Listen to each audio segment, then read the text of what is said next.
Hi everyone, in this video we will be discussing the scientific revolution and the Enlightenment. We are going to be identifying major causes and effects of the scientific revolution. We will identify the historical origins and characteristics of the free enterprise system. We will explain the development of democratic republican government from the Enlightenment, and we will also explain the political philosophies of some Enlightenment thinkers. By the time that we are done, you will be able to predict how Enlightenment ideas will inspire revolutions in the Americas and in Europe. First, we will discuss what the scientific revolution is. The scientific revolution marks the beginning of modern science. It is also when we introduce the scientific method, the idea that when we make an observation about a problem, we use logic to come up with a hypothesis, then we test that hypothesis and use data to come up with a conclusion. This is the beginning of moving away from relying on just religious explanations and trying to use scientific explanations to explain the world.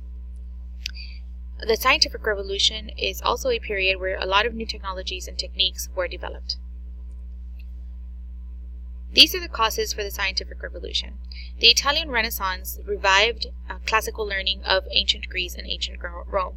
So people started studying the philosophers, mathematicians, and scientists who created a lot of important work during that time period and also began to expand on that information. Because of exploration and trade, navigational problems were encountered and scientists worked to solve those problems. We also see the invention of new instruments that are used to make life easier and also navigating a lot easier. And we see advances in mathematics as well as science because they go hand in hand. The printing press, which had helped spread all kinds of ideas throughout Europe, also spread scientific ideas and make the availability of books a lot cheaper and easier to acquire. Copernicus is an important contributor to the scientific revolution. He is the one who proposes the heliocentric theory that the sun is the center of the universe and not the earth. He also said that the universe was of a staggering size and that earth was no different than any other planet. Galileo is the inventor of the telescope. He uses that instrument to prove Copernicus' theory correct, and he also invented the pendulum, clock, thermometer, and other useful items. He was imprisoned by the Inquisition for his theories on the planets because they went against church teachings. Johannes Kepler proposed 3 laws of planetary motion, so he studied how the planets moved in the universe. For example, he said that planets don't follow a perfectly circular orbit around the sun. They actually have an elliptical orbit that's more oval-shaped. Isaac Newton is the person who defined the force of gravity, and he also proposed that there are 3 laws of motion, one of them being that for every action there is an equal and opposite reaction. He invented calculus as well.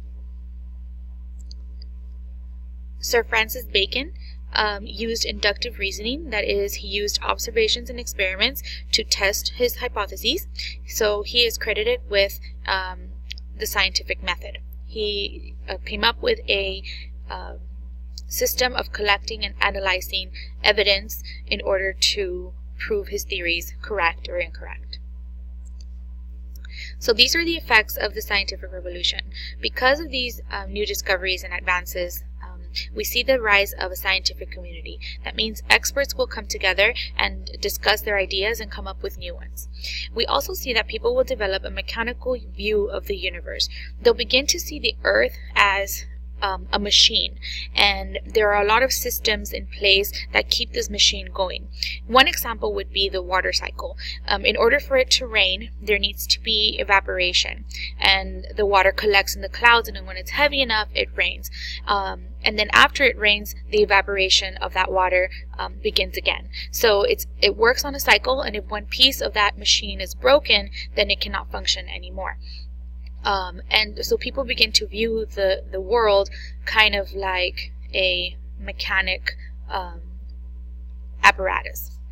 And we also begin to see the rise of deism. So these scientists and Enlightenment philosophers weren't necessarily atheists. They still believed in God, but they found a compromise between God and science. They do believe that God created this machine, and that the machine is governed by natural law. So it doesn't mean that they're atheists and that they don't believe that God created the universe. So now we'll get to the Enlightenment thinkers. First, let's define what the Enlightenment is.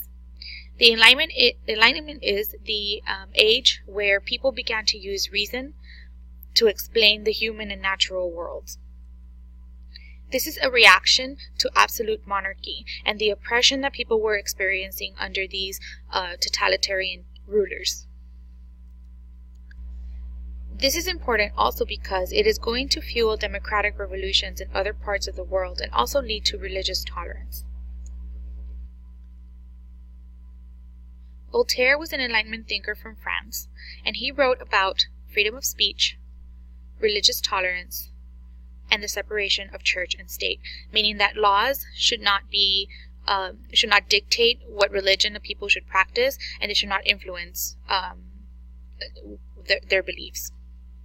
He said, "I disapprove of what you say, but I will defend to the death your right to say it." So even though he disagreed with some opinions, he still respected people's freedom of speech. Mary Wollstonecraft is an English advocate for women's rights. She is one of the first feminists in Europe. She wrote a pamphlet titled "A Vindication of the Rights of Women," and she said, "Strengthen the female mind by enlarging it, and there will be an end to blind obedience." So she was promoting education for women so that they were no longer oppressed by society. Adam Smith is the father of modern economics. We'll talk about him later on in the unit. He proposed laissez-faire. He said that the government should leave the economy alone and not regulate businesses. He wrote a book titled The Wealth of Nations, and that is where Western European countries and countries like the United States get their ideas for the free enterprise system and the capitalist system in the U.S. He said that the real poverty of the poor is the poverty of their aspirations.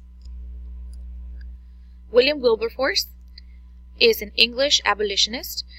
Thanks to his efforts, the slave trade was banned in 1807, and eventually slavery was abolished in all of the British territories by 1833. He said, "You may choose to look the other way, but you can never again say you didn't know."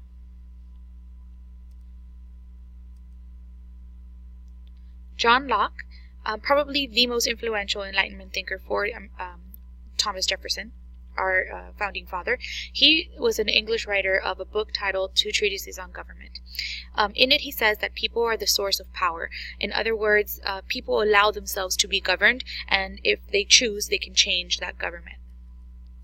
The government's job, according to Locke, is to protect their citizens' God-given rights. And he said, all people have the natural rights, including life, liberty, and property.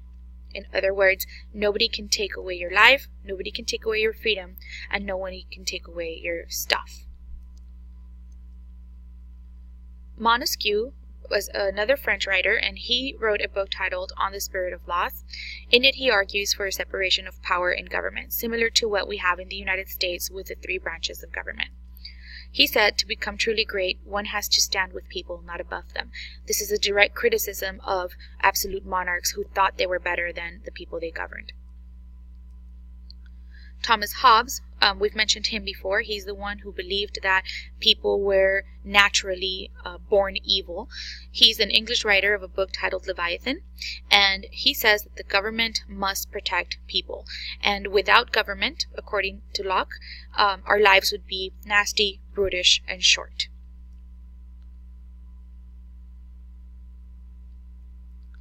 And then we have Jean-Jacques Rousseau. He's a French writer of The Social Contract. In it, he says that government is an agreement or contract between the ruler and the people. So, in other words, if you recall watching the presidential inauguration, for example, during that inauguration, there is a ceremony where the president takes an oath. In it, he is entering into a contract with the people that he is going to govern. Should he break the rules of that contract, there is a process in place to have him removed and replaced. And that is an idea that was taken from the Enlightenment and then used in the creation of our government. He says that no man has any natural authority over his fellow men, and this is a criticism of the king's claim to divine right. He says that there is no God-given power over people, that everybody is equal. So here are some of the results of the Enlightenment. We see that revolutions are going to take place. It starts in the American colonies, and then it's going to spread to France and to other parts of Europe, and eventually hit the Caribbean and Latin America as well. Thomas Jefferson is inspired by a lot of these ideas, especially those of John Locke, and you can see those embedded in the Declaration of Independence. And also the U.S. Constitution and the Bill of Rights were modeled after a lot of these ideas from the Enlightenment. In our class activity, we're going to analyze some of these documents, and you will be able to see where these ideas come from. That brings us to journal entry number 23. Answer this question. Why do you think Enlightenment ideas inspired revolutions in the Americas and Europe? Give at least 2 specific examples from your notes to support your answer. And one last thing, we'll go over the art and the music of this era. Beethoven, who is a German composer and pianist, was a product of the Enlightenment era. He wrote symphonies and sonatas that are still very popular today. We have Bach, who is another German composer. He composed Baroque pieces. These are very bold and forceful pieces of music that were quite different for the time. And then we have Mozart. He's an Austrian classic composer and a child prodigy. Mozart was writing operas and symphonies when he was just a child, and he also wrote something called requiems that are dark pieces. They inspire very morbid and solemn feelings. And some of the artists from the Romantic era include Goya from Spain. He documented the Peninsular War as he experienced it in Spain. And then we also have Delacroix from France, who painted the images of the French Revolution. Both of these painters painted very emotional, very lifelike, vivid images that have become very popular in modern history. And that brings us to the end of the lecture. If you have any questions, make sure you bring them to class, and thank you for watching.